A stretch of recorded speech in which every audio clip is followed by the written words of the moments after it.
अजीज़ दोस्तों, कुरान मजीद ने कहा है वबिल वालिदैन एहसाना, अपने वालिदैन के साथ एहसान करो।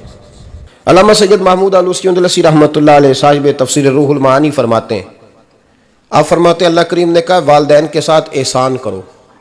इसका तर्जुमा क्या है? आप फरमाते हैं इसका मतलब ये है कि जितनी कोई बंदा नेकी करे, अगर उसके मुताबिक नेकी कर दी जाए तो वो बदला होती है, और अगर थोड़ी बढ़ा के की जाए तो वो एहसान होती है। फरमाया रब करीम फरमाते हैं इस तरह करो, ज़रा सोच लो बचपन से लेकर आखिर तक, जहाँ तक तुम मौजूद हो, तुम्हारे माँ बाप ने तुम्हारे साथ क्या किया है। अगर उससे बढ़ा के करोगे तो इसका मतलब है तुमने एहसान किया है। माँ बाप जो होते हैं ना, ठंडी छाँव, मीठी जिंदगी। माँ अनपढ़ भी हो ना तो कम से कम यूनिवर्सिटी होती है, और बाप अगर बिल्कुल अंगूठा छाप भी हो ना, तो किसी कॉलेज में, मदरसे में, इदारे में ना पढ़ा हो, तो बेटे के हक में जिन चीजों की जरूरत होती है वो सारी अल्लाह बाप को अता करके भेजता है। माँ बाप को ना कुछ इल्म लदुन्नी अल्लाह देता है कि बच्चों के लिए कैसे आगे बढ़ना है। माँ बाप एक हुस्न है मुआशरे का। रब तबारक व तआला की देखे ना, अल्लाह अकबर, दुनिया में किसी की मोहब्बत जांचनी हो ना तो मोहब्बत की तमसील दी जाती है। वतिलकल अमसालु नदरिबुहा लिन्नास, अल्लाह लोगों के समझने के लिए मिसालें बयान फरमाता है। अल्लाह तबारक व तआला ने जब अपना आप समझाना चाहा ना, तवज्जो है मेरी बात पर, जब मालिक ने अपना आप समझाना चाहा तो मेरे रब ने माँ बाप की मिसाल बयान फरमाई। रब्बिरहमहुमा कमा रब्बयानी सगीरा, या अल्लाह उन दोनों पे रहम फरमा। और ये लफ्ज रब यहां दो माने में आया है, उलमा बैठे। रब का माना होता है तदरीजन पालना का, या अल्लाह उन दोनों पे रहम फरमा जिन्होंने मुझे रब बन के पाला। यानी मतलब क्या, यहां रबूबियत का माना पालने के माने में, तदरीजन पालना। मेरे नबी पाक सल्लल्लाहु अलैहि वसल्लम ने फरमाया अल्लाह तुमसे 70 माओं से ज्यादा मोहब्बत फरमाता है। ये इमाम सयूती ने दुर्रे मंसूर में रवायत लिखी है। अच्छा भाई, अल्लाह ने भी मिसाल माँ की बयान फरमाई। फरमाया घर जाके अपनी अम्मा को देख लो, अम्मा तुमसे कितना प्यार करती है। बस उस प्यार को तोलना शुरू कर तो 70 माओं से भी ज्यादा रब तुमसे मोहब्बत फरमाने वाला है।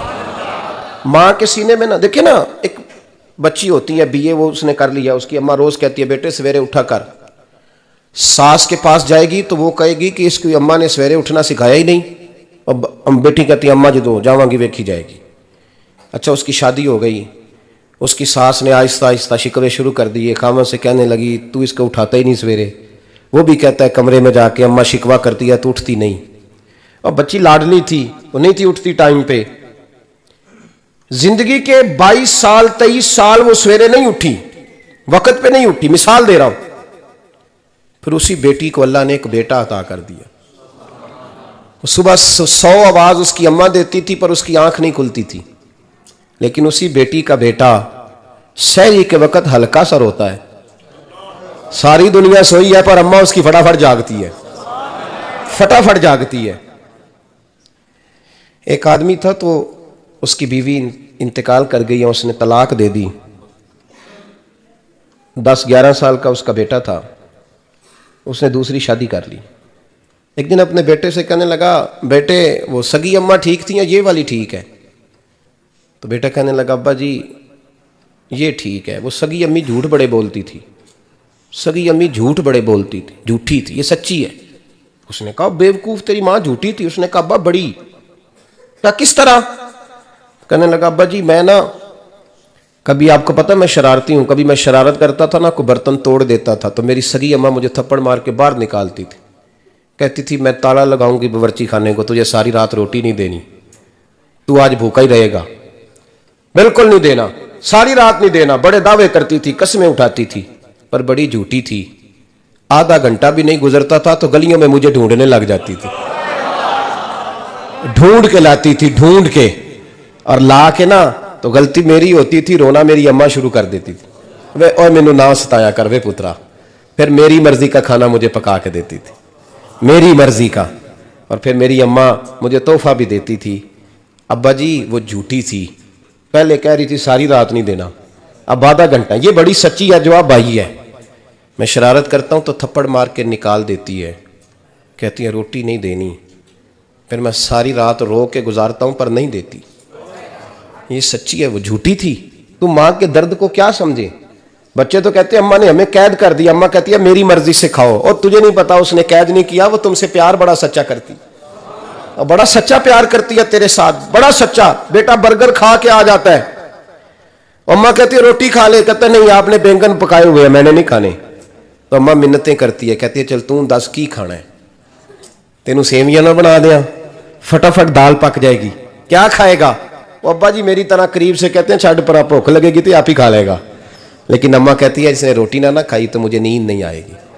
तो इस दर्द को समझना, मैं गुलाम हूं एक आस्ताने का, और मैं समझता हूं जो किसी का मुरीद ही नहीं उस पर तो साया ही नहीं, उसे चाहिए किसी बुजुर्ग का साया हासिल करे।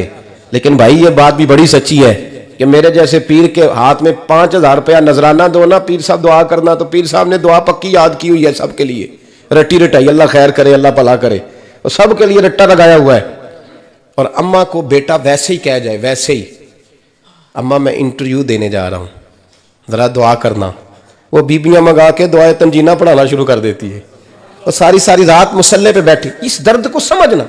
और भाई बड़ा वेल ड्रेस बेटा होता है, वेल ड्रेस नौजवान, वो 18,000 का जोड़ा पहनता है, 7,000 का जूता खरीदता है, वो कीमती किस्म की घड़ी इस्तेमाल करता है, लेकिन उसी बच्चे के जब अपने बच्चे होते हैं ना, तो बीबी को कहता है ये ले 10,000 रुपया, बच्चों के कपड़े खरीद ले, मेरे सही है अभी कल ही तो खरीदे थे। और बाप, और तू समझे ही नहीं यार, 30 साल बाप ने जवानी सारी सऊदी अरब को दे दी, लेकिन तेरा ख्याल रखा। मैं ऐसे लोगों को जानता हूं जिन्होंने 30-30 साल परदेश में कंबल नहीं बदला, और जहां गए थे तो एक कंबल खरीदा था फिर बदला नहीं। तू मां बाप के बारे में, और यहां बच्चे हिसाब करते फिरते हैं, भाई तो पिछले महीने भी 5,000 दिता सी, तुसी पैसे ना कर दे की हो, मां बाप से हिसाब करता है तू। तिरमिजी शरीफ के लफ्ज है, एक सहाबी ने आके अर्ज की या रसूल अल्लाह पैसे विरासत के नहीं, मेरे अब्बा जी ने नहीं दिए मुझे, और मैंने खुद मेहनत करके कमाए, अब मेरा अब्बा मुझसे पैसे मांगता है तो क्या करूं, और मेरे हैं मैंने कमाए हैं, अब्बा जी ने नहीं दिए, विरासत नहीं, हिस्सा नहीं मिला।